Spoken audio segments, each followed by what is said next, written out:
உங்களுக்கெல்லாம் ஒரு விஷயம் தெரியுமா? நாட்டோ படைகளில் ஒன்றாக இருக்கக்கூடிய ஒரு நாட்டினுடைய ஹெலிகாப்டர் மீது ஈரான் தாக்குதல் நடத்துவதாக ஒரு செய்தி. தாக்குதல் நடத்தப்பட்டு விட்டது. அதில் நிறையா பேர் பலியாக இருக்காங்க. எவ்வளோ பேர் இறந்து போயிருக்காங்க அந்த ஹெலிகாப்டரில் பயணித்தவங்க அப்படிங்கிற டீட்டெயில் நம்ம பேச போகிறோம். இன்னொரு புறம் லெபனானில் ஒரு பாலம், அந்த பாலத்தில் திடுதுப்புன்னு ஒரு பெரிய குண்டு ஒன்று வெடிக்குது. ஒன்று இல்லை, 2, 3 வீடியோ காட்சிகள் நான் உங்களுக்கு காமிக்கிறேன். அது வெடிக்கும் போது ஏற்படுத்தக்கூடிய சத்தம் ஒட்டுமொத்த லெபனான் மக்களையுமே கவலையடைய வச்சுருக்கு. அந்த பாலத்தினுடைய பெயர் என்ன, எதனால் அந்த பாலம் அவ்வளோ முக்கியமானது? அமெரிக்காவிலேருந்து ஃபோன் வந்திருக்கு ஈரானுக்கு. அந்த ஃபோனை எடுக்காமல் கட் பண்ணிட்டாராம் ஈரானுடைய ஃபாரின் மினிஸ்டர் அப்பாஸ் அராக்சி. அதாவது என்ன அர்த்தம்னா, சீஸ் ஃபயர் அப்படிங்கிற அந்த வார்த்தையை அமெரிக்கா பயன்படுத்தியிருக்காங்க. அதனால் அந்த வார்த்தை நிராகரிக்கப்பட்டதாக இப்போ செய்தி ஊடகங்களுக்கு ஈரான் பதிலளிச்சிருக்கு. இந்த போர் எதை நோக்கி போக போகுது, எப்போ முடியும் அப்படிங்கிற கேள்விகள் இப்போ பேசு பொருளாக மாறியிருக்கு. ஈரானுடைய வெற்றி சாத்தியமாகுமா, இல்லை அமெரிக்கா இஸ்ரேலுடைய வெற்றி சாத்தியமாகுமா? என்ன நடந்துக்கிட்டு இருக்கு ஒட்டுமொத்த உலகத்திலையும் டீட்டெயிலாக பேசுவோம். வாங்க பார்க்கலாம் உறவுகளே. இது பிரசாத் சிக்னேச்சர். உங்களுடைய தொழில் சம்பந்தமான விளம்பரங்களை நமது சேனலில் ஒளிபரப்ப உங்களுக்கான அருமையான வாய்ப்பு. Prasad signature media broadcasting private limited. நீங்க நியூஸ் ரீடரா மாறணுமா, கண்டென்ட் கிரியேட்டரா உருவாகணுமா, சேட்டலைட் சேனல்ல ரிப்போர்ட்டரா வேலை பார்க்கணுமா, டாக்குமெண்ட்ரி மேக்கிங்ல இருந்து ஜேர்னலிசம் பற்றிய முழுமையான பயிற்சி பெற உங்களுக்கான அருமையான வாய்ப்பு. எங்களை தேடி வாங்க. ஆன்லைன் மற்றும் நேரடி பயிற்சி வகுப்புகளும் சர்டிபிகேட் கோர்ஸாவை கத்துத்தரும். மீடியா துறையில் 10 ஆண்டுகளுக்கு மேல அனுபவம் உள்ளவர்கள் பயிற்சி கொடுப்பார்கள். வாய்ஸ் ஓவர் தொடங்கி வாய்ஸ்லெஸ் பீப்புளுக்காக உங்களை சிறந்த ஜேர்னலிஸ்டா உருவாக்க வேண்டியது எங்களோட பொறுப்பு. ஸ்கூல்ஸ் அண்ட் காலேஜஸ்ல ஜூனியர் ஜேர்னலிஸ்ட்ங்கிற பேர்ல ஒர்க் ஷாப்பும் கண்டக்ட் பண்ணி கொடுக்கிறோம். மோட்டிவேஷனல் ஸ்பீக்கரா கடந்த 15 ஆண்டுகளா கல்வி நிறுவனங்களுக்கு நிகழ்ச்சிகளும் நடத்தி தரோம். தொடர்புக்கு 9944790333 94493594 prasadsignature@gmail.com. அக்வா டைட்டன் அப்படிங்கிற ரஷ்யாவினுடைய ஒரு எண்ணெய் டேங்கர் கப்பல், அந்த கப்பல் இப்போது இந்தியா வந்திருக்கு அப்படிங்கிற செய்தி. 7.7 லட்சம் பீப்பாய்கள் வெயிட்டை ஏற்றிக்கிட்டு, அந்த கச்சா எண்ணெய் ஏற்றிக்கிட்டு ரஷ்யாவோட கப்பல் இந்தியாவுக்கு வந்திருக்கு. இது எங்கே வந்திருக்கு அப்படின்னா, இந்தியாவினுடைய மங்களூரை வந்தடைந்திருக்கிறது அப்படிங்கிற செய்தி. ஸோ அமெரிக்கா ப்ளஸ் ரஷ்யா இந்த 2 கப்பல்களும் ஒரே இடத்துல நங்கூரமிடக்கூடிய ஒரு பகுதியாக இந்தியா மாறி இருப்பது இன்றைக்கி தேதிக்கு அது சந்தோஷப்படலாம். இன்னும் கொஞ்சம் நாளில் இந்த போர் தீவிரமடையும் போது இந்தியாவை இந்த போருக்குள் இழுத்து விடுவார்களோ அப்படிங்கிற ஒரு பெரிய அச்சம் நமக்குள்ளே இருக்குது. இது தேவையில்லாத அச்சம் தான், மோடி அவர்கள் பார்த்துப்பாங்க, அது வேறு விஷயம். இருந்தாலும் உள்ளுக்குள்ளே ஒரு பயம் நமக்குள்ளே இருந்துக்கிட்டே தான் இருக்குது. இந்த போரில் இந்தியாவும் பங்கெடுக்க வேண்டிய சுச்சுவேஷன் உருவாச்சு அப்படின்னா இந்தியா யார் பக்கம் நிற்கும்னு நீங்கள் நினைக்கிறீங்க? கமெண்ட் பாக்ஸ் ஓப்பனில் இருக்குது, பதிவு போடுங்க. ஈரானுக்கு ஒரு டீல் இருக்குது. யுஏஇயில் இருக்கக்கூடிய மிக முக்கியமான நகரங்கள் மீது நாங்கள் தாக்குதல் நடத்துவோம், அங்கே இருக்கக்கூடிய மக்கள்லாம் வெளியில் போங்கன்னு முதல்ல அனௌன்ஸ்மெண்ட்டு கொடுத்தாங்க. இப்போது அந்த அறிக்கையை திருப்பி வாங்கிக்கிட்டாங்க. அதுக்கான காரணங்களும் சிலது சொல்லப்படுது. பேச்சுவார்த்தை மூலியமாக சில ஒப்பந்தங்களும் நிறைவேற்றப்பட்டிருக்கு. பாரசீக வளைகுடாவில் இருக்கக்கூடிய ஈரானிய தீவுகளான அபு முசா மற்றும் கிரேட்டர் துன்ப் இந்த இடத்தின் மீது தாக்குதல் நடத்தக்கூடாது. யுஏஇனுடைய தளங்கள் இருக்குல்ல, அதை நீங்கள் அமெரிக்காவுக்கு கொடுக்கக்கூடாது. யுஏஇனுடைய மிக முக்கியமான ஆக்கிரமிப்பு தாக்குதல், அங்கிருந்து நீங்கள் எங்களை அடிச்சிங்க அப்படின்னாலும் உங்கள் மேலே திருப்பி அடிப்போம். அதே நேரத்தில் அல் கைமா அப்படின்னு, அதாவது ராஷ் அல் கைமா அப்படின்னு சொல்லிட்டு அந்த அமீரகத்தின் மீது நேரடியான பேரழிவு மிக்க தாக்குதல்களை நாங்கள் நடத்தி காட்டுவோம். எப்போது அமெரிக்காவுக்கு நீங்கள் துணை போனீங்கன்னா. இதை யுஏஇ செய்யாமல் இருப்பாங்களா? அமெரிக்காவை நம்பி தான் யுஏஇ இருக்குது, யுஏஇ நம்பி தான் அமெரிக்கா இருக்குது. இப்படிப்பட்ட சூழ்நிலையில் அவங்க அதை விட்டு கொடுப்பாங்களா அப்படிங்கிற பெரிய கொஸ்டின் மார்க் இருக்குது. இதற்கான பதில் யுஏஇ தான் முடிவெடுக்கணும். அவங்க எடுத்த முடிவை ஈரான் அங்கீகரிக்கணும். இல்லை அப்படின்னா சண்டை தொடர்ந்துக்கிட்டே தான் இருக்கும். நெதன்யாகு இப்போ என்ன பண்ணுறாருன்னா, அடுத்தடுத்த இடங்களை நோக்கி மூவ் ஆகிறார். பக்கத்து நாடுகளை சண்டைக்கு வாங்கன்னு கூப்பிடுறாரு. எங்கள் கூட போர் புரியுங்கள் அப்படிங்கிற அழைப்பு விடுக்கிறார். இது தொடர்ச்சியாக நடந்துக்கிட்டே இருக்குது. அப்போ அவர் என்ன பண்ணுறாருன்னா, WW3 நோக்கி இந்த உலகத்தை நகர்த்திக்கிட்டு இருக்காருங்கிறத நீங்கள் தெளிவாக புரிஞ்சுக்கலாம். அது மட்டும் கிடையாது, அவருடைய எண்ணப்பாடை பொறுத்தளவில் இந்த போரில் அவர் தோற்று போயிட்டாருங்கிறத அவர் நம்புகிறார். அமெரிக்காவையும் இந்த போரில் இழுத்து விட்டார். இதன் காரணமாக தொடர்ச்சியாக மிடில் ஈஸ்ட் முழுவதும் பற்றி எரிந்து கொண்டு இருக்கிறது. இப்படிப்பட்ட சூழ்நிலையில் இந்த போரை நிப்பாட்டணும் அப்படின்னா என்ன வழி அப்படின்னு எல்லாரும் யோசிக்கும் போது நெதன்யாகு மட்டும் இது பிராந்திய போராக மாற்றுவதற்கான எல்லா வேலையுமே இப்போ செய்ய தொடங்கியிருக்கார். அவருடைய வார்த்தைகளை பொறுத்தளவில் உலகம் அழியணும், கிரேட்டர் இஸ்ரேலுங்கிறது உருவாகணும், அது இந்த போர் நீட்சி அடைஞ்சால் மட்டும்தான் சாத்தியமாகுங்கிறத அவர் நம்புகிறார். காசாவை போல லெபனானையும் தரைமட்டமாக்குவோம் அப்படின்னு இஸ்ரேலுடைய பாதுகாப்புத்துறை அமைச்சர் கட்ஸ் அவர்கள் சொல்லியிருக்காரு. அது மட்டும் இல்லை, அதை சொன்னதை செஞ்சும் காமிச்சிருக்காங்க. லெபனானில் இருக்கக்கூடிய மிக முக்கியமான இடம் ஒரு பாலம், அந்த பாலத்தின் மீது ஒரு பெரிய தாக்குதல் ஒன்று நடத்தியிருக்காங்க. இது ரொம்ப பெரிய அளவில் வைரலாக சுற்றிக்கிட்டு இருக்கக்கூடிய ஒரு கண்டென்ட்டாக மாறிப்போச்சு. காஸ்மியா அப்படிங்கிற ஒரு பிரிட்ஜு, இந்த பிரிட்ஜின் மீது நடத்தி இருக்கக்கூடிய தாக்குதலை நீங்கள் காட்சிகளாகவே பார்க்கலாம். இது எங்கே இருக்குது அப்படின்னா இந்த லிட்டானி அப்படிங்கிற அந்த ஆறுக்கு பக்கத்தில் இருக்குது. இந்த ஆறை கைப்பற்றணும் அப்படிங்கிறது தான் இஸ்ரேலுடைய பெரிய நோக்கம். ஏன் அப்படின்னா ஹிஸ்புல்லா மிகப்பெரிய அளவில் ஆளுமை செலுத்தினது இந்த லிட்டாரி ரிவரை வச்சு தான். அப்போது கோலன் குன்றுகள் கைப்பற்றி சிரியா பக்கம் எப்படி நுழைஞ்சாங்களோ அதே மாதிரி இஸ்ரேல் இந்த லிட்டானி ரிவரை கைப்பற்றணும் அப்படின்னு ரொம்ப காலமாக பிளான் பண்ணிக்கிட்டு இருக்காங்க. அந்த வகையில் அதற்கு தடையாக இல்லை அந்த இடத்துல ஆயுதங்களை அதிகமாக குவிச்சு ஹிஸ்புல்லா தொடர்ச்சியாக இஸ்ரேலுக்கு டார்ச்சர் கொடுத்துட்டு வந்தாங்க.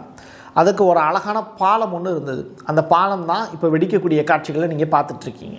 இன்றைக்கி காலையில் நம்ம சில செய்திகளை பார்த்தோம், டிமோனா மீது தாக்குதல் நடத்தினது அப்படின்னு. இதில் இஸ்ரேலுக்கு ஏகப்பட்ட நஷ்டம், 150க்கும் மேற்பட்டோர் காயமடைஞ்சிருக்காங்க அப்படின்னு. சொரோக்கா அப்படின்னு சொல்லிட்டு ஒரு மருத்துவமனை, அந்த மருத்துவமனை முழுவதுமே இந்த டிமோனாவில் பாதிக்கப்பட்டிருக்கக்கூடிய, டிமோனாங்கிறது என்னது, அங்கே இருக்கக்கூடிய ஒரு பிளேஸ், அங்கே இருக்கக்கூடிய ஒரு அணுமின் நிலையம் இருக்கக்கூடிய இடம், அந்த இடத்தின் மீது அட்டாக் நடத்துகிறாங்க ஈரான். இப்போ அதன் மூலியமாக பாதிக்கப்பட்டவங்க எல்லாமே மருத்துவமனையில் சிகிச்சை பெற்று வராங்க. ஒரு உயிரிழப்பு கூட ஏற்படலை அப்படின்னு இஸ்ரேல் பக்கம் சொல்கிறத எந்த வகையில் நம்பகமாக ஏற்றுக்க முடியும் அப்படிங்கிறது நமக்கு தெரியல. ஏடிஎம்மில் பணம் தீர்ந்து போயிடும் அப்படிங்கிற அச்சத்தில் ஈரானியர்கள் அதிகமான பேர் ஏடிஎம்மை நோக்கி போனாங்க. பணப்புழக்கம் அதிகமாகணும் அப்படிங்கிறதுக்காக சுமார் ஒரு வாரத்துக்கு $7 அப்படிங்கிறது மதிப்புள்ள ரூபாய் நோட்டுகளை இப்போ ஈரான் அச்சடித்து வெளியிட்டதாக ஒரு செய்தியாகுது. தங்கத்துக்கு இணையாக தான் ரூபாய் நோட்டுகள் அடிக்கணும், அது வேற கதை. பட் இப்போதைக்கு போர் சூழலில் எவ்வளவு நாள் ரூபாய் நோட்டுகள் அடிச்சுக்கலாம் அப்படிங்கிற முடிவுக்கு வந்துட்டாங்க போல் ஈரான். கத்தாருடைய கடல் எல்லைக்குள்ளே ஒரு ஹெலிகாப்டர் ஒன்று ஆக்சிடெண்ட் ஆச்சு. இது ஃபஸ்ட்டு ஆக்சிடெண்ட்டுன்னாங்க, அதுக்கப்புறம் ஈரானுடைய மிசைல் தான் அட்டாக் பண்ணிச்சு அப்படின்னாங்க. சரி, அப்போது அந்த ஹெலிகாப்டருக்குள்ளே யாரெல்லாம் இருந்தா அப்படின்னு சொல்லி பார்க்கும்போது அதில் ஒரு 6 பேர் இருந்திருக்காங்க. அதில் 2 பேர் ஃப்ளைட்டை ஓட்டினவங்க இருப்பாங்க, கூடுதலாக 4 பேர் இருந்திருப்பாங்க. பட் அந்த ஹெலிகாப்டரை பற்றிய விஷயங்களை ரகசியங்களாகவே தான் வச்சுருக்காங்க. இப்போது ஈரான் அட்டாக் பண்ணிச்சுங்கிறாங்க, இதுக்கு முன்னாடி அது ஆக்சிடெண்டலாக போய் கடலில் போய் விழுந்துருச்சுங்கிறாங்க. ஸோ இது பற்றிய உண்மையான விஷயங்களை கத்தார் அரசு இன்னும் வெளியிடலை. பட் ஆக்சிடெண்ட் ஆனது உண்மை, 6 பேர் இறந்து போயிருக்காங்க அப்படிங்கிறதும் உண்மை. இஸ்ரேலுடைய ஹியூப்ரு அப்படின்னு சொல்லிட்டு ஒரு செய்தித்தாள், ஹியூப்ரு மொழியில் வெளியாகக்கூடிய ஒரு செய்தித்தாள், மாரிவ் அப்படிங்கிறது அதோட பேர். அவங்க ஒரு ரிப்போர்ட் ஒன்று வெளியிடுறாங்க. அமெரிக்காவினுடைய தாட் ஏவுகணை இருக்குல்ல, அதாவது ஏர் டிஃபென்ஸ் சிஸ்டம், அது செயல்பாட்டிலே இல்லை, நல்லா இல்லை அப்படின்னு சொல்லி ரிப்போர்ட் கொடுக்குறாங்க. இது எதை வச்சு அவங்க சொல்கிறாங்கன்னா, தாட் அமைப்பில் பல பார்ட்ஸ் செயலிழந்துருச்சு அப்படின்னு சொல்கிறாங்க. ஒரு தாடு ஏவுகணை இயக்கிறதுக்கு 90 பேர் தேவை. அப்படி இருந்தால் மட்டும்தான் அந்த தாடு ஏவுகணையவே இயக்க முடியும். அந்த அளவிற்கு ஒரு ஸ்ட்ராங்கான ஏர் டிஃபென்ஸ் சிஸ்டம்னு அமெரிக்காவால் உலகத்துக்கு சொல்லப்பட்டது தான் அந்த கதை. இப்போது அதை இஸ்ரேலை உடைக்கிறாங்க. தாடு ஏர் டிஃபென்ஸ் சிஸ்டம் வேஸ்ட் அப்படிங்கிறாங்க. எதை வச்சு இப்படி சொல்கிறாங்கன்னா, திமோனா அண்டு உராட் இந்த 2 பகுதியில் நாங்கள் தாடு ஏவுகணை தான் வச்சுருந்தோம், ஆனால் அதை ஈரான் தவிடுபடியாக்கிட்டாங்க. இதுலேருந்து என்ன தெரியுது, ஈரான் அவ்வளோ ஸ்ட்ராங் அப்படிங்கிறத நாங்கள் ஏற்றுக்க முடியாது, ஆனால் அமெரிக்காவினுடைய தாடு ஏவுகணை அவ்வளோ வீக்குங்கிறது தான் அந்த இடத்துல சொல்கிறோம் அப்படிங்கிறாங்க. ஈரானுடைய ஃபாரின் மினிஸ்டர் அப்பாஸ் அராக்கி அவர் மிக முக்கியமான ஸ்டேட்மெண்ட்டை சொல்லியிருக்கார். சீஸ் ஃபயர் அப்படிங்கிற அந்த விஷயம் இப்போ பாசிபிள் இல்லை அப்படிங்கிறார். அதாவது முழுக்க இந்த சீஸ் ஃபயர் அப்படிங்கிறது எப்படி பாசிபிள் அப்படின்னு கேட்குறாரு. ஏன்னா நீங்கள் தொடர்ச்சியாக எங்களை அட்டாக் பண்ணிக்கிட்டே இருக்கீங்க, நாங்களும் அடி வாங்கிட்டே இருக்கோம் அப்படின்னு நீங்கள் நினைக்கிறீங்களா? உங்களை திருப்பி அடித்தோம், வம்பெழுத்தது நீங்கள் தான், இப்போது இழப்பீடு கொடுக்க மாட்டேங்கிறீங்க, போர் நிறுத்தம் பற்றிய பேச்சுக்களுக்கு மட்டும் ஓயாமல் ஃபோன் பண்ணிக்கிட்டே இருக்கீங்க. அப்படி இருக்கும்போது உங்களை நாங்கள் மன்னிக்க மாட்டோம் அப்படிங்கிற அளவுக்கு ஸ்டேட்மெண்ட் பதிவு பண்ணியிருக்காங்க. அமெரிக்கர்களுடன் பேசுவதற்கு இனி இடமில்லை, ஏனெனில் அவர்கள் தாக்குதல் நடத்த மாட்டோம் அப்படின்னு வாக்குறுதிகளால் எங்களை ஏமாற்றிட்டாங்க.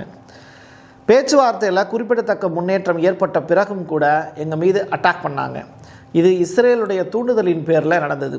எதிரியோடு கைகோர்த்த அமெரிக்காவும் அழியப் போகிறது அப்படிங்கிற ஸ்டேட்மெண்ட்டை சொல்லியிருக்காங்க. ஈரானுடைய புஷேர் அப்படிங்கிற அந்த மாகாணத்தில் இருக்கக்கூடிய போரஸ்ஜான் அப்படிங்கிற பகுதியை அமெரிக்க விமானப்படை 2வது முறையாக தாக்கியிருக்காங்க. அப்போது யுஎஸ் பேஸ் முழுவதுமே இன்று இரவு அம்பு மழையாக பொழியும், அதாவது மிசைல் மழையாக பொழியும் அப்படிங்கிற எச்சரிக்கையை இப்போது ஈரான் விடுத்திருக்காங்க. அடுத்த 48 மணி நேரம் கழித்து தான் அமெரிக்கா ஈரானை பயங்கரமாக தாக்க போகுதுங்கிற செய்தியை ட்ரம்ப் கொடுத்துருந்தார். பட் இன்றைக்கி நைட்டே உங்களை தூங்க விட மாட்டோம், இப்போ சண்டே நைட்டே உங்களை தூங்க விட மாட்டோம் அப்படின்னு இப்போது ஈரான் பகிரங்க எச்சரிக்கை விடுத்திருக்காங்க. சவுதி அரேபியா ஈரான் கிட்ட இருந்து வந்த 60க்கும் மேற்பட்ட ட்ரோன்களை இடைமறித்து தன்னுடைய ஏர் டிஃபென்ஸ் சிஸ்டத்தை ஸ்ட்ராங்காக வச்சுருக்காங்க அப்படிங்கிற ரிப்போர்ட் வெளியாகுது. கத்தாருடைய ராஸ் லஃப்கான் அப்படிங்கிற கேஸ் காம்ப்ளெக்ஸ் அதன் மீது நடத்தப்பட்டு இருக்கக்கூடிய தாக்குதல் ரொம்ப பேடான ஒஸ்டான ஒரு விஷயம் அப்படின்னு சொல்கிறாங்க. அது மட்டும் கிடையாது, சவுதி அரேபியா திருப்பி தாக்குவதற்கான மிலிட்ரி பேஸும் வச்சுருக்காங்க. எங்களை தேவையில்லாமல் அந்த வார்த்தையை சொல்ல வச்சிடாதீங்க அப்படின்னு இல்லை, எந்த வார்த்தை, போர் அப்படிங்கிற வார்த்தையை எங்களை உச்சரிக்க வச்சிடாதீங்க அப்படிங்கிறதையும் பதிவு செஞ்சுருக்காங்க. எது எப்படியோ சவுதி அரேபியா ஸ்ட்ராங்காக வீக்கா அப்படிங்கிறத தாண்டி காசு வச்சுருக்கிறவன் தான் இங்கே பெரிய ஆள். அந்த வகையில் சவுதி அரேபியாவும் யுஏயும் அமெரிக்காவுக்கு எவ்வளவு கோடி கொடுத்தாவது இந்த போரை ஈரான் மேலே நடத்தி ஈரானை முடிச்சு விடுறதுக்கான எல்லா வேலைகளையுமே செஞ்சுக்கிட்டு இருக்காங்கங்கிறது தான் அன்அஃபிஷியலாக நமக்கு கிடச்சிக்கிட்டு இருக்கக்கூடிய ரிப்போர்ட்டு. இது மட்டும் கிடையாது, போரை நிறுத்துறதுக்கு ₹1, போரை தொடர்ச்சியாக நடத்துறதுக்கு ₹1 ஜேர்னலிஸ்ட் சில பேர் பார்த்திங்கன்னா அந்த இடத்துல செய்திகள் ஓமனுடைய செய்தியாளர் பதிவு செஞ்சுருந்ததை நேற்றைய தினம் நான் செய்தியாகவே கூட போட்டிருந்தேன். இதெல்லாம் ட்ரம்ப்பு மிடில் ஈஸ்டில் பேரம் பேசிக்கிட்டு இருக்கார், ரைட்டா? ஸோ பேரம் பேசி ஒரு போர் நிற்கணும்னா இவ்வளவு, ஒரு போர் நடக்கணும் அப்படின்னா இவ்வளவுன்னு மிடில் ஈஸ்டில் இருக்கக்கூடிய மிக முக்கியமான கண்ட்ரியினுடைய தலைவர்கள்ட்ட அவர் பேசிக்கிட்டு இருக்கார். இதெல்லாம் பார்த்துக்கிட்டு இருக்கக்கூடிய மற்ற நாடுகள் ட்ரம்ப்போட சேராமல் இருந்தாங்கன்னா WW3 தவிர்த்திட முடியும். இல்லைன்னா அவர் விரிக்கக்கூடிய வலையில் போய் மாட்டிப்பாங்க. இது ரொம்ப பெரிய அளவிலான சிக்கலை உண்டாக்கிடும். இந்த போரில் ஒவ்வொரு நாடுகளும் ஜாயிண்டாக அது WW3 நோக்கி தான் போகுமே தவிர இது உடனே நிற்கிற மாதிரியான ஆப்ஷன் இப்போதைக்கு இல்லை. என் கையெழுத்து என் மக்களுக்கானது உறவுகளே. மீண்டும் ஒரு பதிவில் சந்திக்கலாம். நன்றி, வணக்கம். உங்களுடைய தொழில் சம்பந்தமான விளம்பரங்களை நமது சேனலில் ஒளிபரப்ப உங்களுக்கான அருமையான வாய்ப்பு. நமக்குன்னு ஒரு வீடு, அது எல்லாரோட வாழ்நாள் கனவு. ஒரு முறை தான் முடிவெடுக்க போறீங்க, அதை சரியாயிடுங்க. கிரியேட்டர் கன்ஸ்ட்ரக்ஷன்ஸ் உங்களோட கனவு இல்லத்தை சூப்பராக டிசைன் பண்ணி அழகாக கட்டித்தராங்க. இன்டீரியர் டிசைன்லையும் இவங்க தான் டாப். North west interiors. தொடர்புக்கு 7299079991. Prasad signature media broadcasting private limited. நீங்க நியூஸ் ரீடரா மாறணுமா, கண்டென்ட் கிரியேட்டரா உருவாகணுமா, சேட்டலைட் சேனல்ல ரிப்போர்ட்டரா வேலை பார்க்கணுமா, டாக்குமெண்ட்ரி மேக்கிங்ல இருந்து ஜேர்னலிசம் பற்றிய முழுமையான பயிற்சி பெற உங்களுக்கான அருமையான வாய்ப்பு. எங்களை தேடி வாங்க. ஆன்லைன் மற்றும் நேரடி பயிற்சி வகுப்புகளும் சர்டிபிகேட் கோர்ஸாவே கத்துத்தரும். மீடியா துறையில் 10 ஆண்டுகளுக்கு மேல அனுபவம் உள்ளவர்கள் பயிற்சி கொடுப்பார்கள். வாய்ஸ் ஓவர் தொடங்கி வாய்ஸ்லெஸ் பீப்புளுக்காக உங்களை சிறந்த ஜேர்னலிஸ்டா உருவாக்க வேண்டியது எங்களோட பொறுப்பு. ஸ்கூல்ஸ் அண்ட் காலேஜஸ்ல ஜூனியர் ஜேர்னலிஸ்ட்ங்கிற பேர்ல ஒர்க் ஷாப்பும் கண்டக்ட் பண்ணி கொடுக்கிறோம். மோட்டிவேஷனல் ஸ்பீக்கரா கடந்த 15 ஆண்டுகளா கல்வி நிறுவனங்களுக்கு நிகழ்ச்சிகளும் நடத்தி தரோம். தொடர்புக்கு 9944790333 94493594. prasad signature@gmail.com.